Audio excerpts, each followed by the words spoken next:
Hey everyone, welcome back to the channel. In today's video, I'm going to show you how to withdraw money from Moonshot. So let's open the application, and from the home page you will see the total balance. And if you want to withdraw money from Moonshot, you need to look at the bottom menu and you will see this holding which is in the bottom right side, and in here you will see several options: deposit, send and withdraw. So we need to tap on withdraw money from Moonshot. So you can see I don't have enough balance, but if you have available balance in Moonshot, you need to click on withdraw button right here, and you need to enter the amount, and then you need to select the currency. Most likely you want to go through the cash.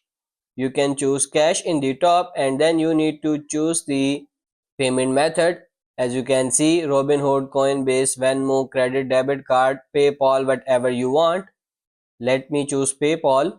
You need to enter the amount you want to withdraw, and then you need to swipe all this thing right in the bottom, and you need to finalize the transaction, and after that you will send your money according to this example. So that's pretty much it for this video. That's how to withdraw money from Moonshot. I hope this video was helpful. If it is, like it and subscribe to the channel. Thank you.